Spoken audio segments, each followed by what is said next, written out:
जय हिंद। स्वागत है आपका अपने स्टडी 24 झारखंड यूट्यूब चैनल में। दोस्तों मैं इस वीडियो में आपसे झारखंड बोर्ड के क्लास 12 के साइंस, आर्ट्स और कॉमर्स तीनों फैकल्टी के छात्र छात्राओं के बोर्ड एग्जाम 2026 के लिए आपके इकोनॉमिक्स यानी कि अर्थशास्त्र विषय से VVI सब्जेक्टिव प्रश्नों का उत्तर लेकर के आया हूं, जिसमें अति लघु उत्तरीय, लघु उत्तरीय और दीर्घ उत्तरीय प्रश्नों का उत्तर है। और दोस्तों इस वीडियो से पहले मैंने आपके लिए इस यूट्यूब चैनल में VVI ऑब्जेक्टिव और साथ ही साथ सब्जेक्टिव प्रश्नों वाला और सेट अपलोड किया हूं, उसे भी आप लोग जरूर देख लीजिएगा। तो दोस्तों चलिए हम लोग आगे बढ़ते हैं और इस सेट में दिए गए सभी अति लघु उत्तरीय, लघु उत्तरीय और दीर्घ उत्तरीय प्रश्नों के उत्तर को हम लोग एक एक करके देखते हैं। और दोस्तों इसमें सबसे पहले आपका दिया गया अति लघु उत्तरीय प्रश्न, और यहाँ पर आपके लिए कुल मिलाकर के 8 अति लघु उत्तरीय प्रश्न दिए गए हैं। और बोर्ड एग्जाम में भी 8 ही अति लघु उत्तरीय प्रश्न रहेंगे, जिसमें आप लोगों को केवल 6 प्रश्नों का ही उत्तर लिखना होगा। और 6 प्रश्न का उत्तर आप लोग एक शब्द में, एक वाक्य में या फिर अधिकतम 50 शब्दों के आसपास में ही लिखेंगे। और दोस्तों प्रत्येक प्रश्न के लिए आप लोगों को जो दिया जाएगा, जब सही जवाब देंगे तो 2-2 नंबर, यानी कि सभी अति लघु उत्तरीय प्रश्नों को हल करने पर आप लोगों को 12 में से 12 नंबर मिलेगा। और दोस्तों यहाँ पर आपका जो पहला अति लघु उत्तरीय प्रश्न पूछा गया है 31वां का मतलब है कि सीरियल नंबर 1 से लेकर के 30 तक आपका ऑब्जेक्टिव प्रश्न पूछा जाएगा, और इसके बाद 31 से लेकर के 52 तक सब्जेक्टिव प्रश्न पूछे जाएंगे। तो दोस्तों यहाँ पर आपका जो पहला अति लघु उत्तरीय प्रश्न पूछा गया है, वो पूछा गया है कि व्यष्टि अर्थशास्त्र क्या है। तो दोस्तों इसका जो उत्तर हम लोगों को लिखना है, इसका परिभाषा लिखना है, जो आप समझते हैं व्यष्टि अर्थशास्त्र के बारे में, उसके बारे में। तो इसे हम लोग लिखेंगे कि व्यष्टि अर्थशास्त्र आर्थिक सिद्धांत की वह शाखा है जिसके अंतर्गत अर्थव्यवस्था की व्यक्तिगत इकाइयों का अध्ययन किया जाता है, और इसका संबंध किसी उत्पादक या उपभोक्ता जैसी आर्थिक इकाई के समक्ष उत्पन्न दुर्लभता या फिर चयन की समस्याओं के विश्लेषण से होता है, जैसे कि व्यक्तिगत उत्पादक, व्यक्तिगत उपभोक्ता और एक फर्म या उद्योग किसी वस्तु विशेष की कीमत इत्यादि। तो दोस्तों इस तरह से हम लोगों ने व्यष्टि अर्थशास्त्र का जो परिभाषा है या फिर इसके बारे में आप लोग जो जानते हैं, उसे हम लोगों ने यहाँ पर बहुत ही अच्छे ढंग से देख लिया। इसका दोस्तों हम लोग आगे बढ़ें तो आपका जो अगला प्रश्न पूछा गया है वह है कि सीमांत उपयोगिता क्या है। दोस्तों सीमांत इकाई, सीमांत उपयोगिता, ये आप लोग इकोनॉमिक्स में पढ़े होंगे। तो सीमांत उपयोगिता किसे कहते हैं? तो दोस्तों इसका जो उत्तर हम लोग लिखेंगे कि मनुष्य पराया अपनी आवश्यकताओं की पूर्ति के लिए किसी वस्तु की एक से अधिक इकाइयों का प्रयोग करता है, और एक दिए हुए समय में उपभोग की जाने वाली वस्तु की अंतिम इकाई को सीमांत इकाई तथा उससे प्राप्त उपयोगिता को सीमांत उपयोगिता कहते हैं। तो दोस्तों इस तरह से हम लोगों ने इस प्रश्न के उत्तर को भी बहुत ही अच्छे ढंग से देख लिया, जिसमें पूछा गया था कि सीमांत उपयोगिता क्या है। इसका दोस्तों आपका जो अगला प्रश्न पूछा गया है, वो पूछा गया कि कुल उत्पाद क्या है। कुल उत्पाद क्या है? तो दोस्तों इसका जो उत्तर हम लोगों को लिखना है कि अन्य सभी आगतों को स्थिर रखते हुए एक परिवर्तनशील आगत की मात्रा में परिवर्तन से जो कुल निर्गत प्राप्त होता है, उसे कुल उत्पाद या फिर कहें शॉर्ट में TP अंग्रेजी में कहते हैं, और इसे परिवर्तनशील आगत के कुल भौतिक उत्पाद के रूप में भी जाना जाता है। तो दोस्तों इस तरह से हम लोगों ने इस प्रश्न के उत्तर को भी देख लिया। इसका दोस्तों आपका अगला प्रश्न है कि संतुलन बिंदु क्या है। संतुलन बिंदु किसे कहते हैं? तो इसका जो उत्तर होगा कि संतुलन बिंदु वह बिंदु है जहां मांग और पूर्ति वक्र एक दूसरे को काटते हैं, और इस बिंदु पर किसी वस्तु की मांग तथा पूर्ति की मात्रा एक दूसरे के बराबर होती है, और एक पूर्ण प्रतिस्पर्धी बाजार में यह बिंदु ही संतुलन कीमत को निर्धारित करता है। तो इस तरह से हम लोगों ने इस प्रश्न के उत्तर को भी देख लिया, जिसमें पूछा गया था कि संतुलन बिंदु क्या है। इसका दोस्तों आपका अगला प्रश्न पूछा गया है कि राष्ट्रीय आय लेखांकन की परिभाषा दीजिए। राष्ट्रीय आय लेखांकन की परिभाषा लिखना है। तो दोस्तों इसका जो उत्तर होगा कि प्रत्येक देश अपने राष्ट्रीय आय एवं उससे संबंधित आंकड़ों अथवा सांख्यिकी का विवरण रखता है, और इन्हें राष्ट्रीय आय लेखा या राष्ट्रीय लेखा कहा जाता है। और राष्ट्रीय लेखा प्रणाली वह विधि है जिसके द्वारा कुल घरेलू उत्पाद तथा अन्य आर्थिक समुच्चयों को मापा जाता है। तो इस तरह से हम लोगों ने इस प्रश्न के उत्तर को भी देखा, जो पूछा गया है कि राष्ट्रीय आय लेखांकन की परिभाषा दीजिए। तो इसी तरह से इसका उत्तर हम लोगों को लिखना है। इसका दोस्तों आपका अगला प्रश्न है कि औसत बचत प्रवृत्ति क्या है। औसत बचत प्रवृत्ति क्या है? तो इसका जो उत्तर हम लोगों को लिखना है, कुल बचत और कुल आय के अनुपात को औसत बचत प्रवृत्ति या फिर कहें कि शॉर्ट में इंग्लिश में APS कहते हैं। और यह कुल आय का वह भाग या अनुपात है जो बचाया जाता है। तो इस तरह से हम लोगों ने संक्षेप में इसके उत्तर को भी देखा जो पूछा गया था, औसत बचत प्रवृत्ति क्या है। इसका दोस्तों आपका अगला प्रश्न है कि घाटे का बजट क्या है। आप लोग जानते ही होंगे जब नुकसान हो जाता है तो कहते हैं ये घाटे का बजट था। तो दोस्तों इसका हम लोग उत्तर कैसे लिखेंगे? इसका उत्तर होगा कि जिस बजट में सरकार का अनुमानित व्यय उसकी प्रवृत्तियों से अधिक होता है उसे घाटे का बजट कहते हैं। और दूसरे शब्दों में एक घाटे के बजट में सरकार का व्यय सरकार की आय से अधिक होता है। तो इस तरह से हम लोगों ने इस प्रश्न के उत्तर को भी देखा कि घाटे का बजट किसे कहा जाता है, यानी कि इनकम से ज्यादा खर्चा हो जाए तो उसको क्या कहते हैं? घाटे का बजट कहते हैं। इसका दोस्तों आपका जो अगला प्रश्न है वो पूछा गया है कि एक अधिकार की परिभाषा दीजिए। एक अधिकार से क्या समझते हैं? तो दोस्तों इसका जो उत्तर होगा कि एक अधिकार एक पूर्ण प्रतिस्पर्धात्मक बाजार के ठीक विपरीत की स्थिति होता है और एक बाजार संरचना जिसमें केवल एक ही उत्पादक या विक्रेता होता है एकाधिकार कहलाता है। और एक अधिकारी का किसी वस्तु की पूर्ति पर पूर्ण नियंत्रण होता है, यानी कि बाजार में जब एक ही फर्म का एकाधिकार होता है हर चीज के मामले में, वितरण या फिर अन्य तरह का, तो उसको एक अधिकार कहा जाता है। समझ रहे हैं? तो दोस्तों इस तरह से हम लोगों ने कुल मिलाकर के 8 अति लघु उत्तरीय प्रश्नों के उत्तर को देख लिया है। इसके दोस्तों आगे आपका दिया गया खंड ख यानी कि लघु उत्तरीय प्रश्न, और यहाँ पर आपके लिए कुल मिलाकर के 8 लघु उत्तरीय प्रश्न दिए गए हैं जिसका उत्तर आप लोगों को लगभग कहा जाए तो 150 शब्दों के आसपास में ही देना है, उससे ज्यादा में नहीं देना है। और आप लोगों को बोर्ड एग्जाम में 8 में से 6 प्रश्नों का उत्तर लिखना और 6 प्रश्न आपका 3-3 नंबर का होगा, यानी कि कुल मिलाकर के 18 नंबर लघु उत्तरीय प्रश्नों को हल करने पर आप लोगों को मिलेगा। इसका दोस्तों यहाँ पर जो आपका पहला लघु उत्तरीय प्रश्न पूछा गया है वो बहुत ही VVI प्रश्न है जो आप लोग यहाँ पर देख सकते हैं, जिसमें पूछा गया है कि उत्पादन संभावना वक्र से आप क्या समझते हैं। यहाँ पर जो प्रश्न पूछा गया है कि उत्पादन संभावना वक्र से आप क्या समझते हैं, तो दोस्तों इसका जो उत्तर हम लोगों को लिखना है यहाँ पर एक वक्र को बनाते हुए, और इसका उत्तर लिखेंगे कि उत्पादन संभावना वक्र वह वक्र है जो विभिन्न वैकल्पिक उत्पादन संभावनाओं को दर्शाती है जो कि उपलब्ध साधनों एवं उत्पादन की तकनीक के द्वारा उत्पन्न किए जा सकते हैं। और आप लोग यहाँ पर देखिए ये जो आपका ये जो है उत्पादन संभावना वक्र है जो यहाँ पर बनाया गया है, जिस आप लोग यहाँ जूम करके देखिए ये आपका दिया गया है जो वक्र बनाया गया उत्पादन संभावना वक्र।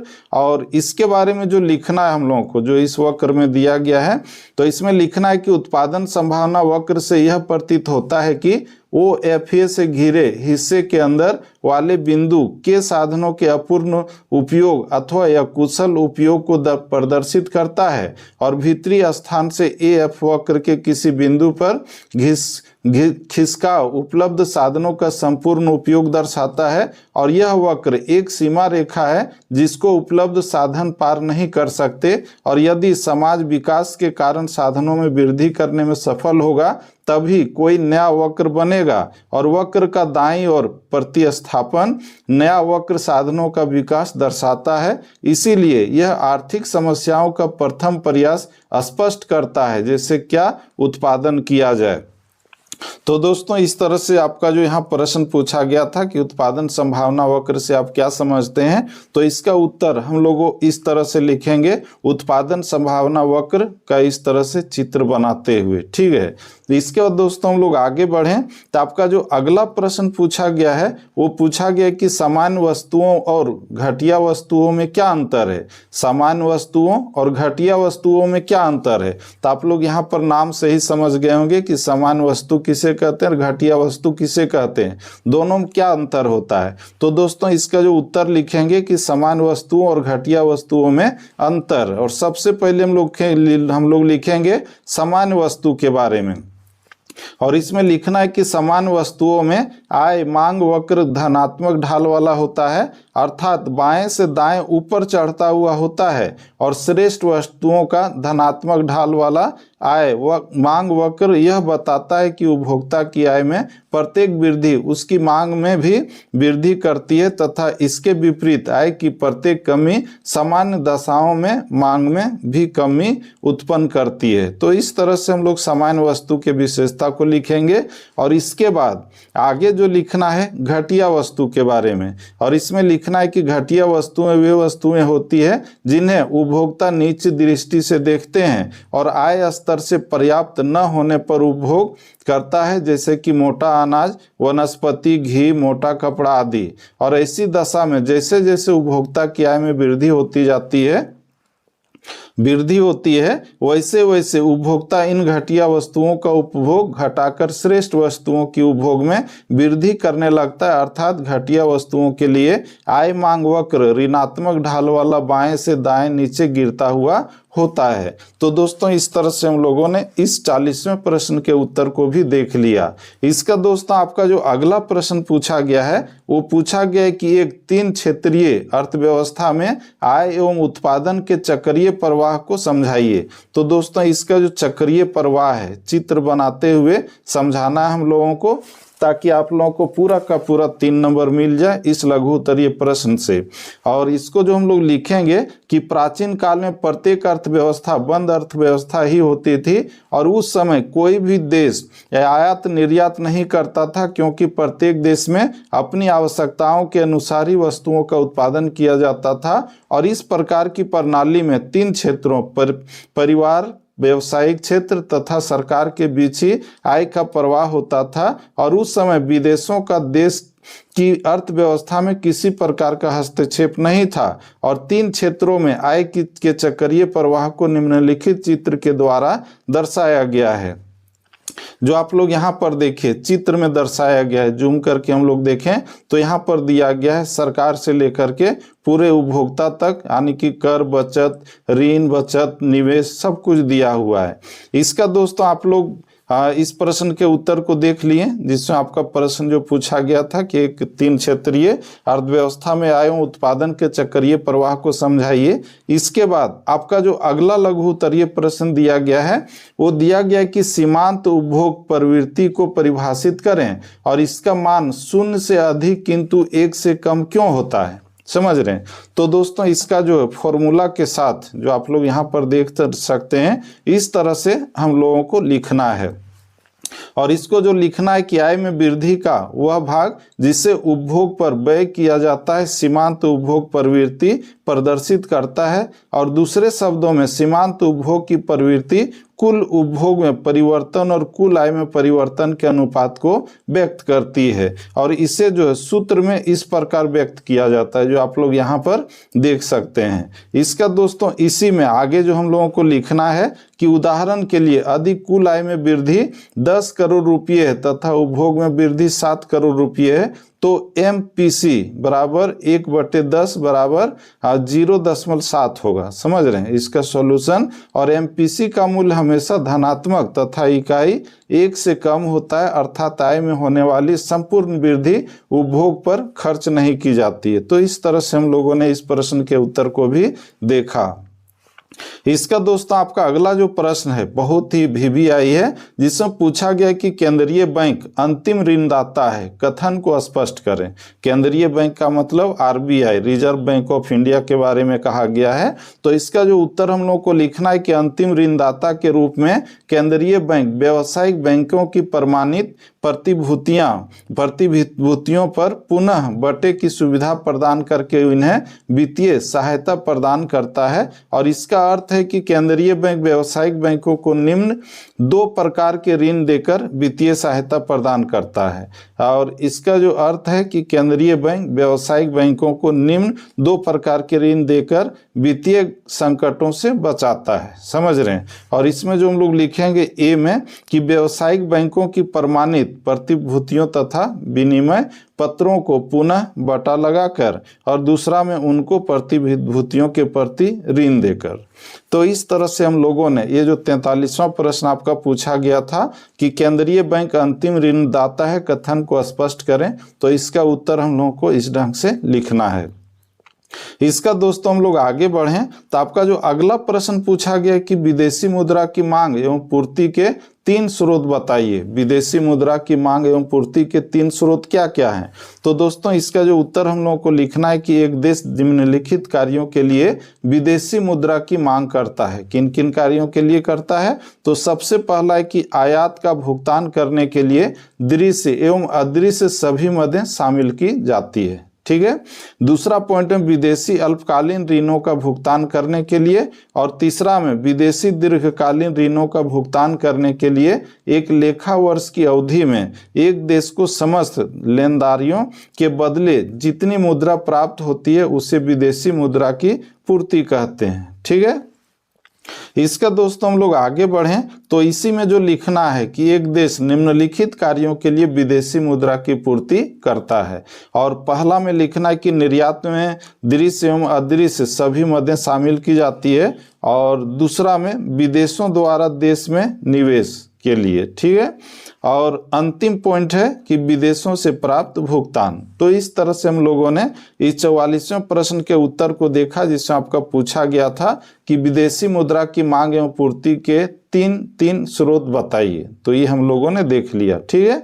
इसका दोस्तों आपका जो अगला प्रश्न पूछा गया है कि साधन के घटते प्रतिफल के नियम को समझाइए। साधन के घटते प्रतिफल के नियम को समझाना है। तो दोस्तों इसका जो उत्तर होगा कि जिस पैमाने में उत्पादन के साधन बढ़ाया जाता है यदि उससे कम अनुपात में उत्पादन बढ़े तो उसे पैमाने का ह्रासमान या घटते हुए प्रतिफल की संज्ञा दी जाती है।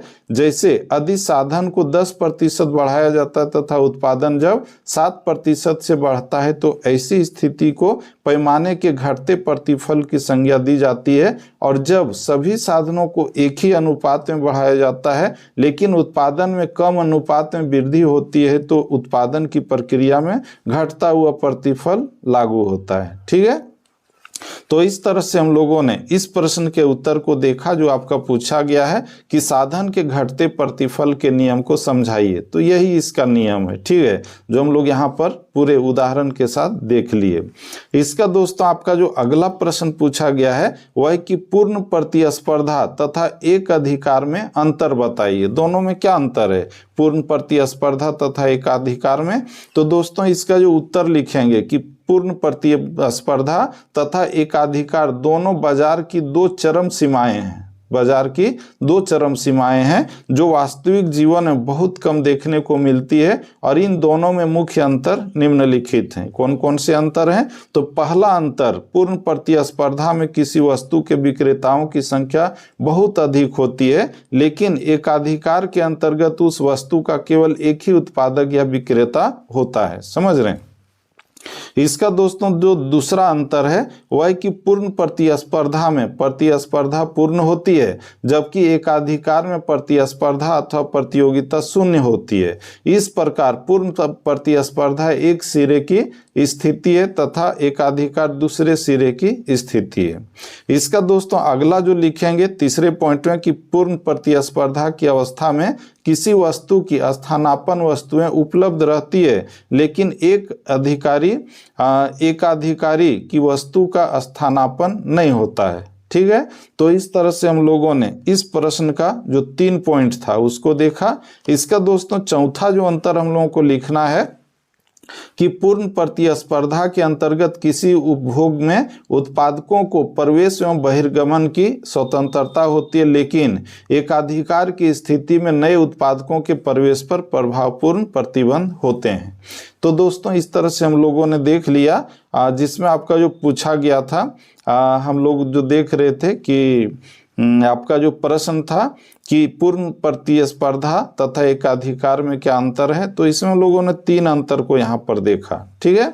इसका दोस्तों हम लोग जब अति लघु उत्तरीय और लघु उत्तरीय प्रश्नों को हल कर लेते हैं, इसके बाद आपका नंबर आता है खंड ग का, यानी कि दीर्घ उत्तरीय प्रश्नों का। और यहाँ पर आपके लिए कुल मिलाकर के 6 दीर्घ उत्तरीय प्रश्न दिए गए हैं। बोर्ड एग्जाम में भी 6 रहेगा, लेकिन आप लोगों को केवल 4 प्रश्नों का ही उत्तर लिखना है और चारों प्रश्नों का उत्तर अधिकतम 250 शब्दों के आसपास में लिखना है, उससे ज्यादा में नहीं। और प्रत्येक प्रश्न को हल करने पर आप लोगों को जो है 5-5 नंबर मिलेगा, यानी कि कुल मिलाकर के सभी दीर्घ उत्तरीय प्रश्नों को हल करने पर 20 नंबर आपका मिलेगा। ठीक है। और दोस्तों यहाँ पर आपका जो पहला दीर्घ उत्तरीय प्रश्न पूछा गया है वह है कि मांग की लोच के विभिन्न प्रकारों की व्याख्या कीजिए। ये बहुत ही वीवीआई प्रश्न है और यहाँ पर जो आपका दीर्घ उत्तरीय प्रश्न दिया गया है इसमें से कुछ न कुछ बोर्ड एग्जाम में आपका जरूर आएगा। समझ रहे हैं, 6 जो बोल रहे हैं यहाँ पर बता रहे हैं, 6 में से कुछ न कुछ जरूर आएगा। तो दोस्तों यहाँ पर जो आपका प्रश्न पूछा गया था कि मांग की लोच के विभिन्न प्रकारों की व्याख्या कीजिए, तो इसका जो उत्तर हम लोग लिखेंगे, मांग के लोच के कौन कौन से प्रकार हैं, तो सभी वस्तुओं की मांग की लोच एक समान नहीं होती है और कुछ वस्तुओं की मांग की कीमत लोच अधिक होती है और कुछ वस्तुओं की कम। मांग की लोच अथवा मांग की कीमत लोच के निम्नलिखित 5 प्रकार हैं। कौन कौन से 5 प्रकार हैं? अब मांग की लोच के कितने प्रकार हैं? तो 5 प्रकार हैं जो आप लोग यहाँ पर देख सकते हैं, जिसमें आपका पहला है पूर्णतया लोचदार मांग। समझ रहे हैं। और पूर्णतः लोचदार मांग के बारे में जो लिखना है कि जिन वस्तुओं की कीमत में कोई परिवर्तन नहीं होने अथवा बहुत सूक्ष्म परिवर्तन होने पर भी उनकी मांग में असीम या अनंत परिवर्तन हो जाता है, उन वस्तुओं की मांग पूर्णतया लोचदार कही जाती है। ठीक है। इसका दूसरा में जो लिखना है कि सापेक्षिक लोचदार मांग, और इसमें लिखेंगे कि जब कीमत परिवर्तन के अनुपात में किसी वस्तु की मांग में अधिक परिवर्तन होता है तब इस प्रकार की मांग सापेक्षिक लोचदार मांग कही जाती है। ठीक है। इसका तीसरा जो प्रकार है सम लोचदार मांग। सम लोचदार मांग, जब किसी वस्तु की मांग में उसी अनुपात में परिवर्तन होता है जिस अनुपात में उसकी कीमत में परिवर्तन हुआ है, तो उस वस्तु की मांग को सम लोचदार मांग कहते हैं, दोनों बराबर। तो इस तरह से हम लोगों ने 3 प्रकार को देखा। इसका दोस्तों आपका अगला पॉइंट दिया गया सापेक्षिक बेलोचदार मांग। ठीक है। और इसमें हम लोगों को लिखना है कि जब कीमत परिवर्तन की अपेक्षा मांग में होने वाले परिवर्तन का अनुपात कम होता है तब इस प्रकार की मांग को सापेक्षिक बेलोचदार मांग कहते हैं। ठीक है। इसको 5वां पॉइंट में लिखेंगे कि पूर्णतया बेलोचदार मांग, ये अंतिम आपका प्रकार है, जब किसी वस्तु की कीमत में परिवर्तन होने पर भी उसकी मांग में कोई परिवर्तन नहीं होता है तब इसे पूर्णतया बेलोचदार मांग कहा जाता है। जैसे माचिस है, नमक है ना। तो दोस्तों इस तरह से हम लोगों ने इस जो आपका दीर्घ उत्तरीय प्रश्न पूछा गया था पहला, वो हम लोगों ने देखा। इसका बाद आपका अगला प्रश्न है कि पूर्ण प्रतिस्पर्धा तथा एक अधिकार में अंतर बताइए। दोनों में क्या अंतर है? ऊपर में भी हम लोगों ने देखा है, वो संक्षेप में था, और यहाँ पर हम लोग दीर्घ उत्तरीय में भी देख रहे हैं। ये प्रश्न आपके लिए बहुत वीवीआई है, इसीलिए मैंने इसको बहुत ज्यादा महत्व दिया है इस सेट में। समझ रहे हैं। तो दोस्तों इसका जो उत्तर हम लोग लिखेंगे कि पूर्ण प्रतिस्पर्धा तथा एकाधिकार दोनों बाजार की 2 चरम सीमाएं हैं जो वास्तविक जीवन में बहुत कम देखने को मिलती है। इन दोनों में मुख्य अंतर निम्नलिखित हैं। क्या क्या है? तो पहला में लिखना है कि पूर्ण प्रतिस्पर्धा में किसी वस्तु के विक्रेताओं की संख्या बहुत अधिक होती है, लेकिन एक अधिकार के अंतर्गत उस वस्तु का केवल एक ही उत्पादक या विक्रेता होता है। तो इस तरह से पहला अंतर हम लोगों ने देखा कि पूर्ण प्रतिस्पर्धा और एकाधिकार में क्या अंतर है। इसका दोस्तों दूसरा जो पॉइंट है वह है कि पूर्ण प्रतिस्पर्धा में प्रतिस्पर्धा पूर्ण होती है, जबकि एकाधिकार में प्रतिस्पर्धा अथवा प्रतियोगिता शून्य होती है। और इस प्रकार पूर्ण प्रतिस्पर्धा एक सिरे की स्थिति है तथा एक अधिकार दूसरे सिरे की स्थिति है। ठीक है। इसका दोस्तों तीसरा में जो अंतर है कि पूर्ण प्रतिस्पर्धा की अवस्था में किसी वस्तु के स्थानापन्न वस्तुएं उपलब्ध रहती है, लेकिन एकाधिकारी की वस्तु का स्थानापन्न नहीं होता है। ठीक है। इसका चौथा अंतर है कि पूर्ण प्रतिस्पर्धा के अंतर्गत किसी उपयोग में उत्पादकों को प्रवेश एवं बहिर्गमन की स्वतंत्रता होती है, लेकिन एकाधिकार की स्थिति में नए उत्पादकों के प्रवेश पर प्रभावपूर्ण प्रतिबंध होते हैं। तो इस तरह से हम लोगों ने 4 अंतर को देख लिया है। इसका दोस्तों आपका जो 5वां अंतर है वह है कि पूर्ण प्रतिस्पर्धा के बाजार में कोई भी विक्रेता वस्तु की कीमत को प्रभावित नहीं कर सकता, लेकिन एक अधिकारी को वस्तु की पूर्ति पर पूर्ण नियंत्रण रहता है और इसके फलस्वरूप वह कीमत को प्रभावित कर सकता है और क्रेताओं से अधिक कीमत वसूल कर सकता है। ठीक है। इसका दोस्तों अगला जो आपका दिया गया है जो अंतर कि पूर्ण प्रतिस्पर्धा में उत्पादन के साधन अथवा कारक एक प्रयोग से दूसरे प्रयोग में या एक उपयोग से दूसरे उपयोग में जाने के लिए पूर्णतया स्वतंत्र होते हैं और इनकी गतिशीलता पर किसी प्रकार का प्रतिबंध नहीं रहता है, लेकिन एक अधिकार के अंतर्गत इनकी गतिशीलता समाप्त हो जाती है। राइट। इसका दोस्तों आपका जो इसमें 7वां अंतर है वह है कि पूर्ण प्रतिस्पर्धा में संपूर्ण बाजार में किसी वस्तु की एक कीमत होती है, लेकिन एक अधिकारी बाजार में विभिन्न भागों में मूल्य विभेद कर सकता है। तो इस तरह से हम लोगों ने 7 पॉइंट देखा। इसका दोस्तों आपका जो अंतिम पॉइंट है ये आप लोगों का दीर्घोत्तरीय प्रश्न है, इसीलिए इसका उत्तर जो है इतना लंबा होना चाहिए। तो दोस्तों ये 8वां जो अंतर आपका दिया गया कि पूर्ण प्रतिस्पर्धा में कीमत सीमांत लागत के बराबर निश्चित होती है, किंतु एक अधिकारी कीमत सीमांत लागत से अधिक रहती है। और अंत में लिखना है कि उपर्युक्त विवेचन से यह स्पष्ट है कि पूर्ण प्रतिस्पर्धा एवं एकाधिकार दोनों में बहुत सारे अंतर हैं। लीक अंतर है। एकाधिकार की अवस्था पूर्ण प्रतियोगिता के बिल्कुल विपरीत होती है। ठीक है। तो दोस्तों इस तरह से हम लोगों ने इस दीर्घोत्तरीय प्रश्न के उत्तर को देखा। इसके बाद आपका जो 49वां प्रश्न दिया गया कि पूर्ण प्रतियोगी बाजार की प्रमुख विशेषताओं की चर्चा करें। पूर्ण प्रतियोगी बाजार की प्रमुख विशेषताएं क्या क्या हैं, तो इसको भी हम लोग पॉइंट वाइज लिखेंगे और इसका जो उत्तर लिखना है कि वह बाजार जिसमें क्रेताओं तथा विक्रेताओं की संख्या बहुत अधिक होती है तथा सभी विक्रेताओं द्वारा समान वस्तुओं का विक्रय किया जाता है उसे पूर्ण प्रतियोगिता बाजार कहा जाता है। इसका दोस्तों आगे हम लोगों को लिखना है कि पूर्ण प्रतियोगिता बाजार की निम्नलिखित मुख्य विशेषताएं या पूर्ण प्रतियोगिता की शर्तें हैं। कौन कौन सी हैं, तो इसमें पॉइंट वाइज जो हम लोग लिखेंगे तो पहला पॉइंट लिखना है कि क्रेताओं तथा विक्रेताओं की बड़ी संख्या, और इसमें लिखेंगे कि पूर्ण प्रतियोगिता बाजार में क्रेताओं एवं विक्रेताओं की संख्या बहुत अधिक होती है, फलतः व्यक्तिगत रूप से कोई भी क्रेता अथवा विक्रेता इस स्थिति में नहीं होता कि वह वस्तु की कीमत को प्रभावित कर सके, और इसी प्रकार के बाजार में सभी फर्म भी मूल्य स्वीकार होता है, मूल्य निर्धारण होता है। ठीक है। मूल्य निर्धारण नहीं है ना, यहाँ पर दिया गया है कि सभी फर्म भी मूल्य स्वीकार होता है, मूल्य निर्धारण नहीं। ठीक है। इसका दोस्तों दूसरा जो पॉइंट है आपका वह है कि इसमें सभी विशेषताओं सभी विक्रेताओं की वस्तुएं समरूप यानी एक समान रूप रंग एवं आकार की होती है, यहाँ तक कि उनके नाम गुण रंग पैकिंग आदि में भी किसी प्रकार का अंतर नहीं होता है। तो ये आपका दूसरा विशेषता है। ठीक है। इसका दोस्तों तीसरी जो विशेषता है कि प्रवेश एवं निष्कासन की स्वतंत्रता। इस बाजार में कोई भी नई फर्म उपयोग में प्रवेश कर सकती है और कोई भी पुरानी फर्म उपयोग से बाहर जा सकती है। इसका दोस्तों चौथा जो विशेषता है वह है कि बाजार की स्थिति का पूर्ण ज्ञान। क्रेताओं तथा विक्रेताओं को बाजार की स्थिति का पूर्ण ज्ञान होता है, इसलिए प्रत्येक विक्रेता मांग के अनुसार ही अपनी वस्तु की पूर्ति को नियमित करता है। ठीक है।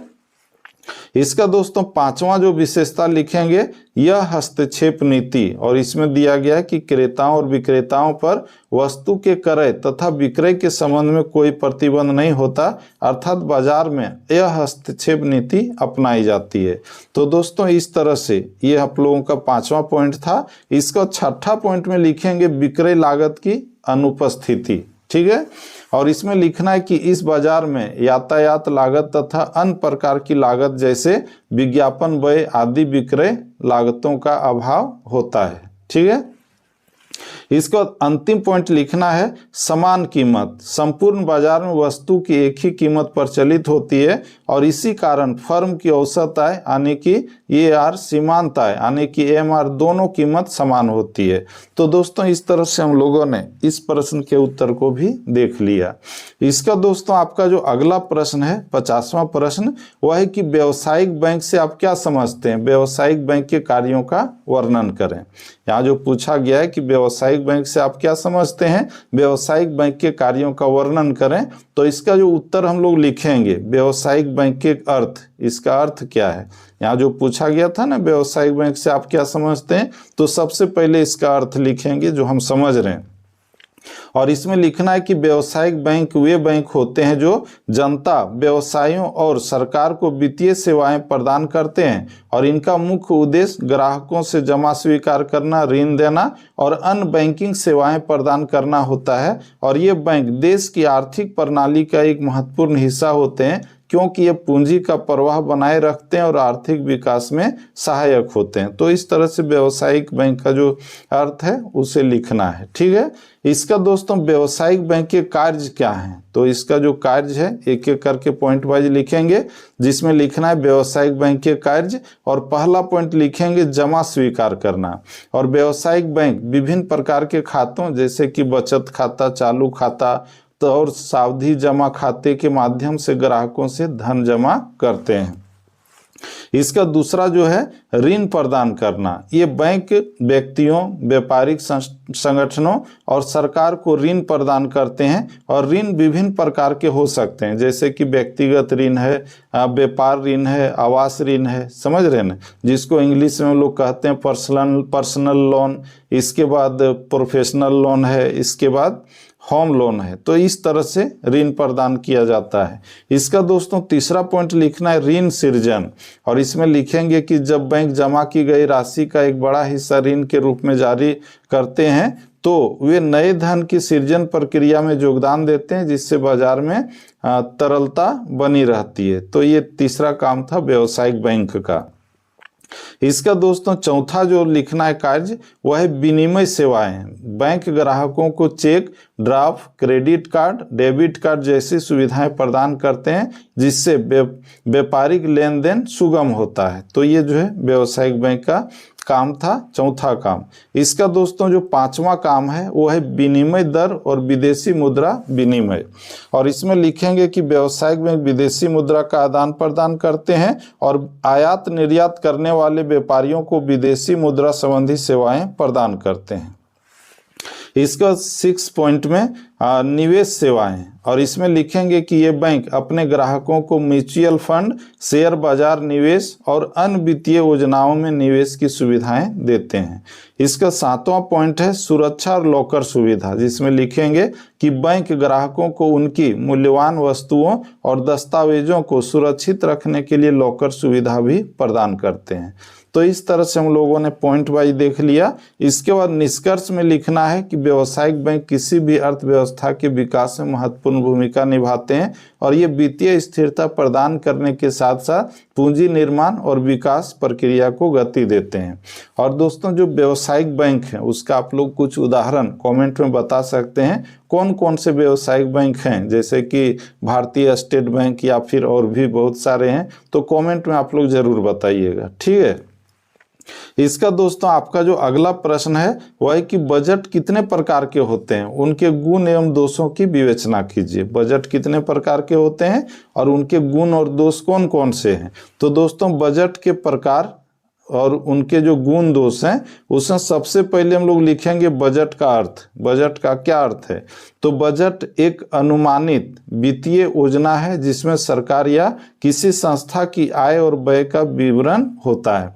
बजट का उद्देश्य संसाधनों का सही उपयोग करना और आर्थिक स्थिरता बनाए रखना होता है। ठीक है, अर्थ लिख दिए।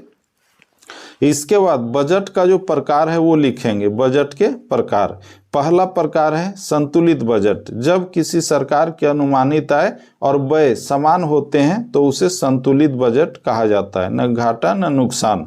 इसके बाद इसका जो गुण है आर्थिक स्थिरता बनाए रखता है और महंगाई को नियंत्रित करता है। और इसमें दोष ये है कि आर्थिक विकास को धीमा कर सकता है। मंदी के समय सरकारी व्यय सीमित होने से रोजगार पर नकारात्मक प्रभाव पड़ सकता है। तो इस तरह से हम लोगों ने पहले प्रकार को देखा। इसका दोस्तों आपका जो अगला है असंतुलित बजट, और इसमें लिखेंगे कि जब सरकार का व्यय उसकी आय से अधिक या कम होता है तो उसे असंतुलित बजट कहा जाता है। यह दो प्रकार का होता है। कौन कौन सा?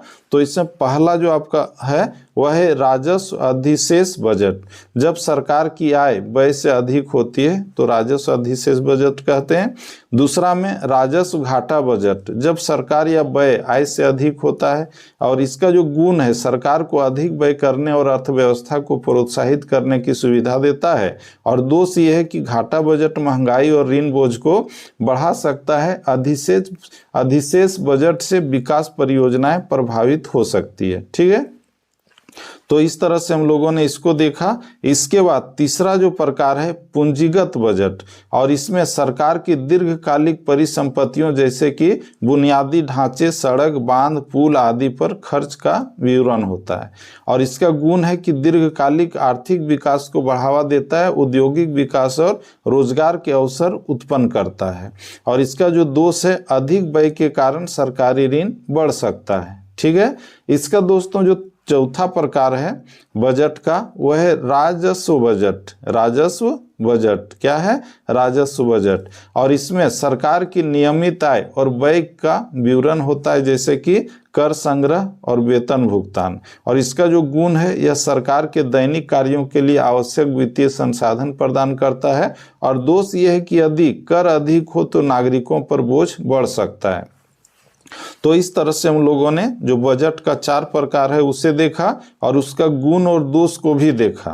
और दोस्तों अंत में निष्कर्ष में लिखना है कि बजट का प्रकार अर्थव्यवस्था की स्थिति और सरकार की प्राथमिकताओं पर निर्भर करता है। संतुलित बजट वित्तीय स्थिरता देता है जबकि असंतुलित बजट विकास को गति देता है। और पूंजीगत बजट दीर्घकालिक विकास सुनिश्चित करता है और राजस्व बजट सरकार की दैनिक आवश्यकताओं को पूरा करता है। तो दोस्तों इस तरह से हम लोगों ने आज इस वीडियो में आपसे झारखंड बोर्ड के क्लास 12 यानी कि इंटरमीडिएट के साइंस, आर्ट्स और कॉमर्स तीनों फैकल्टी के छात्र छात्राओं का जो बोर्ड एग्जाम है तो उसका जो इकोनॉमिक्स यानी कि अर्थशास्त्र का जो VBI सब्जेक्टिव प्रश्न थे यानी कि अति लघु उत्तरीय, लघु उत्तरीय और दीर्घ उत्तरीय प्रश्न, तो उसके उत्तर को हम लोगों ने बहुत ही अच्छे ढंग से देखा। और दोस्तों इस वीडियो से पहले भी मैंने आप लोगों के लिए VBI सब्जेक्टिव प्रश्नों का वीडियो अपलोड किया है, उसे आप लोग देख लीजिएगा। ऑब्जेक्टिव प्रश्नों का भी 2-3 सेट अपलोड किया हूं, उसे भी आप लोग देख लीजिएगा। और अगर आप लोग इन सारे वीडियोस को देख लेते हैं तो आप लोगों के बोर्ड एग्जाम में इन सारे वीडियो से बहुत सारे प्रश्न भिड़ेंगे, इसीलिए आप लोग जो उसको जरूर देख लीजिएगा। तो दोस्तों हम लोग फिर से मिलते हैं नेक्स्ट वीडियो में, तब तक के लिए जय हिंद, वंदे मातरम। Thank you.